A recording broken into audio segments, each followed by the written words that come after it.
Hi friends, we are going to discuss in this slide about the Welder's Performance Qualification Record, WPQ or WPQR.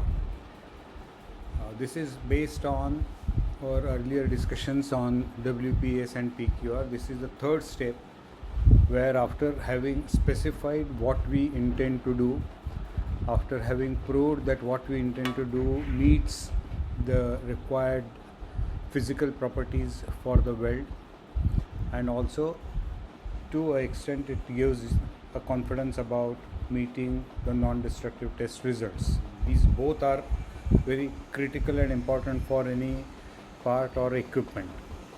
So the first step is always to prove that the parameters what we are choosing, the consumables what we are choosing, the other parameters like edge preparation and preheat, post heat, if there is any heat treatment, and subsequent to that whatever is the intended use of this particular weld, does it meet the designer's expectations. So that is proved in the PQR. Now the next stage is that we are not going to have all joints in the similar way, whatever way the WPS and the PQR has been qualified. There will be some variations like position, there will be some variations like the joint geometry, there will be some variations like there could be some additional restraints, constraints, accessibility.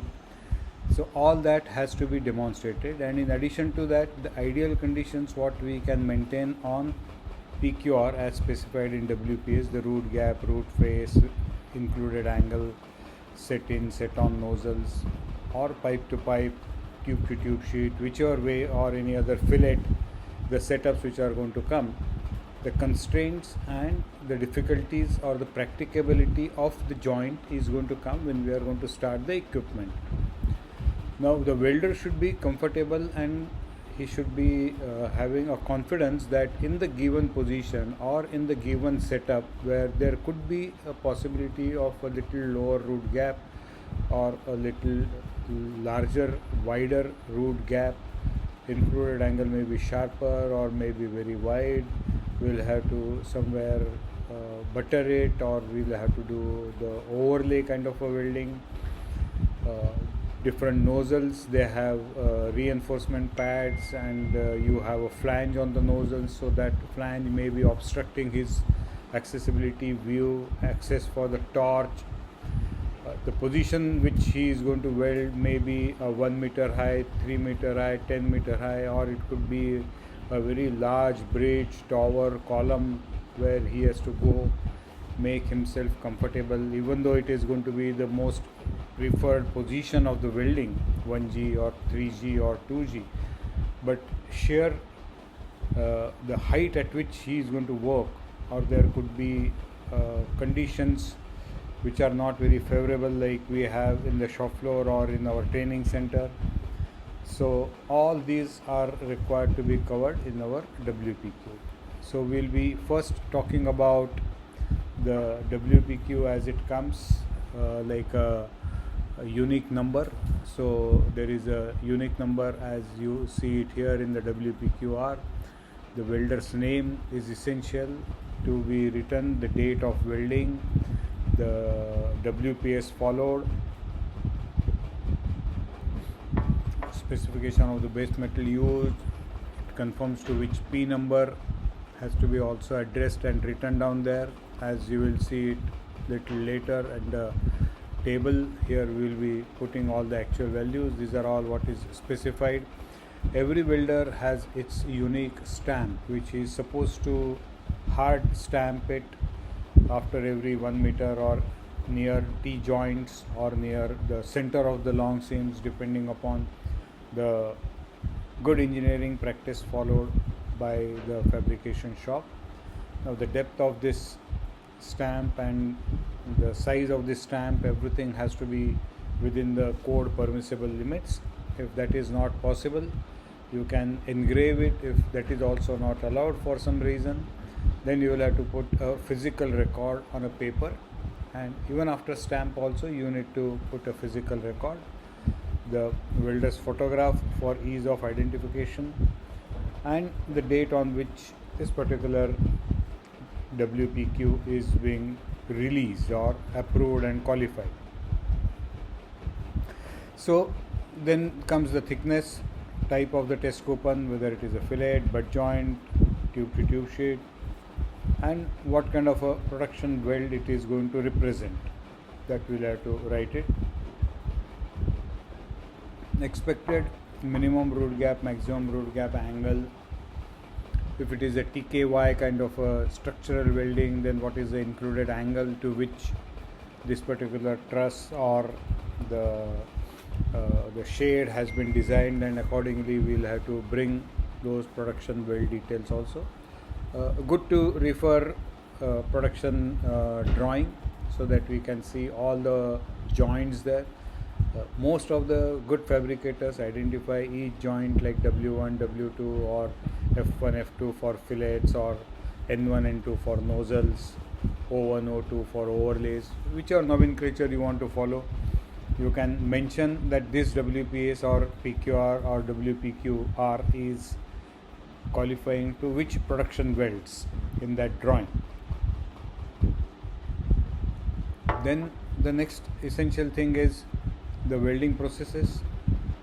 You may have used 2 or 3 different processes like root run by TIG welding, subsequent runs by MIG-MAG, or you may have a combination of TIG and then you have plasma, or plasma and the TIG, and then MIG and electrode, and different combinations. So all processes are required to be listed down. You can make additional columns, and whatever is the actual value of that weld metal, what is deposited in that. If you have deposited 3 millimeters of TIG root run, then find out as per section 2C what is the range qualified for.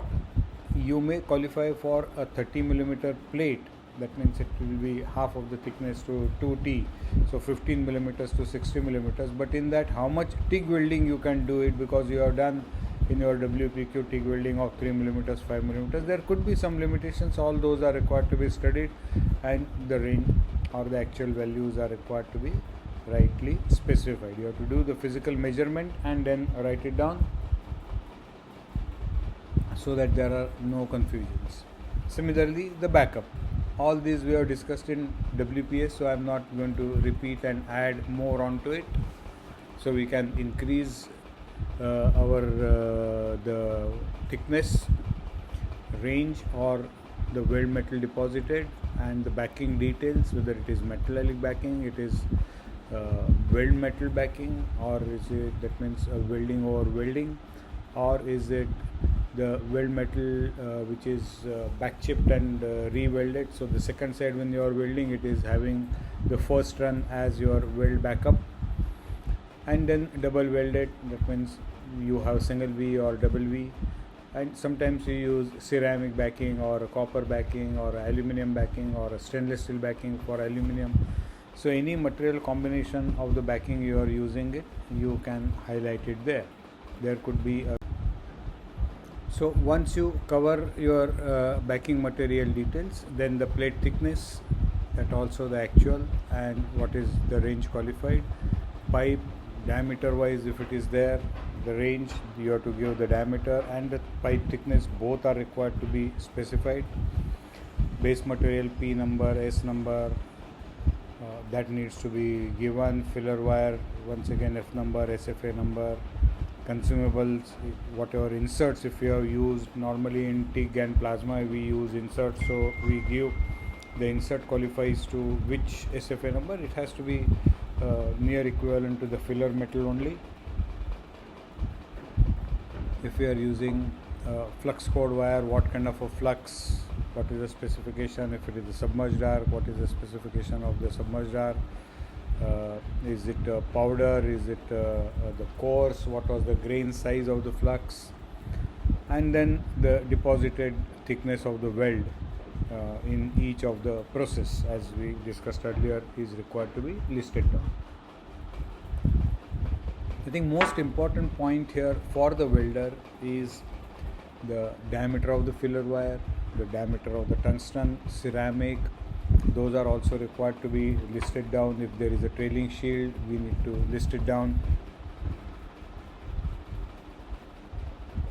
If we have activated flux, if there are any metal additions through the flux in electrode, then that has to be synthetic electrode or the pure original electrode with only fluxing agents on top of the coating. So these are all the factors which decides the coating factor and the way the welder has really maneuvered and the accessibility issue he has seen it. If you have used a very thin electrode which is non-synthetic, and then you are using a synthetic electrode, your deposition may be higher, your diameter will be higher, and then accessibility, the visibility of the weld comes into a picture. So we have to be careful, like WPS, PQR. If you don't want to show it on your record and submit it to third party, once again, no issues, write down whatever bare minimum here. But for your internal records, you must have annexures 1, 2, 3, whatever annexures you want to do it, and please mention those annexures here in your the document number, that it has so many attachments. Attachments need not be given because that is our IP. So even if you make a mention in this, there is no need for us to submit it to the third party inspector. Let's go to the second page of the WPQR, the welder's performance qualification. And next is the deposited thickness for each of the process. The welding position, as we discussed earlier, once again very critical. Take a photograph of this position in which you have done it.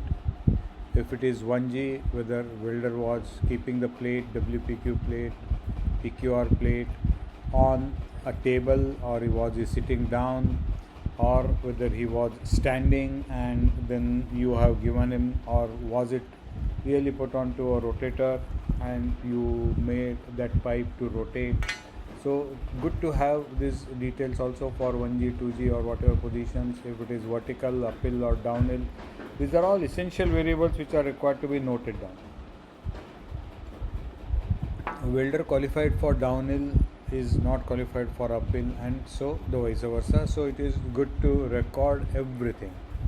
Inert gas backing, we discussed it earlier, whether it is argon plus helium or any other combination, short circuit, pulse, globular, spray, synergic, all those different modes. Each mode is very, very specific for a welder to have a comfort and training in these processes. Then the type of current, especially in GTAW, it plays very important, and especially if you are using AC or DC, then the modern machines give the variable polarity possibilities. That means you can adjust your positive, negative in DC, and AC also you can have a square wave where you can still maintain what is the positive and the negative percentage in that particular cycle. The frequency of the output, that also is good to record, which is not given in the format, but good machines will give you what's the frequency of the output, and the frequency makes a huge comfort. Today the welders are very fortunate that they don't have to do using a very traditional contemporary machines, and the electronics in the machines is giving a huge flexibility to the welder to improve his performance. And then comes the non-destructive testing results which are required as per the data, and good to once again attach the report of ultrasonic or the liquid penetrant or any visual inspection. You have to be very carefully do it. The reinforcement has to be measured, penetration has to be measured, the ripples, if you can count per centimeter or per 10 centimeters, you can record it. Undercuts, crater cracks, crater fill up, these are all not the points which are recorded here on the WPQR format, but good to have a separate sheet to record this. If it is a fillet, what's the fillet size we got, was it equal, unequal, how many runs it has been achieved. after each run what was the fillet size, if we want to record that, so that how the bead placement has happened, that will come to know. In the butt joint we should write down the number of passes, number of layers, and then the guided bend test.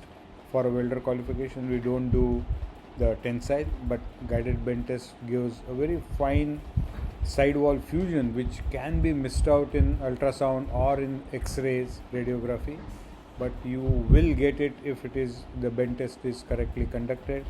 The sidewall fusion and effect of undercuts, the penetration side fusion, all those things are so important for a welder qualification that you need to really do a good bend test as per QW 160 of section 2C, and that gives the former dia, what is the minimum width of the bend specimen, what is the thickness to be taken. And then, like in the previous WPSPQR, who conducted it, which lab certificate, the welding supervisor's stamp, whether has he witnessed all the joints, or whether he has been recording the parameters, is there IoTs or any other SCADA systems on the machines which can be used to record it, especially if it is a orbital weldings that gives a printout data that can be taken and added to this WPQR format. And this is the way, make the format richer and richer in such a way that when you are going to go from a simple test coupon to the actual job, all the variations on the actual job, you need to map it down to the WPQ and see whether welder has been exposed to that kind of a condition. If he is not, good to give a small mock-up and get a test conducted, at least the NDT and bend test if we can do it, but NDT surely we must do it, and then allow welder to go on the actual job. So even though there are very minimum requirements which are listed down by the code, for a fabricator we have to expand our WPS, PQR, WPQ to write down as many details, and to ensure that when we are going, just having a simple qualified procedure or a WPQR doesn't mean that on the job you are going to give a good performance. Maybe over a period of time the confidence and the repeatability of the jobs will give us confidence, but till the time it is good to do a systematic approach. And even if we have a practice, there is no substitute to mock-up. The cost of repair on the actual job and the delays associated with it, and if it is under the third party getting their approvals and permissions and their doubts, it's so tedious. I think we can easily afford to bring a small mock-up, get it welded. Even if there is a delay of 1 or 2 days, I am sure you will be saving in weeks and months, and a huge cost in case it gets into. So prevention is surely far better in welding, as rework is very expensive. It is not like a mechanical joint where you unscrew, replace gasket or replace o-ring or replace bearing or refit and retighten it. It is not as simple as that, because it is associated with heat. It has its own heat affected zone. It has its impact on the metallurgical characteristics, on the grain growth or any other dendritic growth which are anchored. The distortions are very high, so even if you are successfully able to repair it, the distortion will kill your job for not meeting the dimensions. And that is where I have stressed in each of these 3 documents, which are taken as very simple, and just quickly it is being done and announced that we have done all the necessary work now, and we don't have to really worry about it.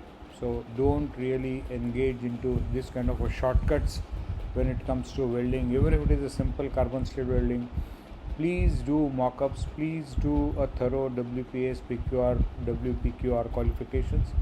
Gain confidence, you will enjoy your job when it is on the shop floor, and you will deliver it on time. I hope these 3 sessions of WPS, PQR and WPQR brought in more insights into welding and associated fabrication risk and the mitigation plans. And prevention is the best, the remedy before we land up into resources. I hope you will enjoy it. enjoy welding. It's a beautiful a profession where we are joining two metals, when we are making progress on the job physically. By machining you are taking away material, by setting up you are only bringing it together, but the actual welding, making a job to progress and to sustain it for its lifetime, is the job what we are doing as a welding engineer. So take a pride and be happy. Thank you.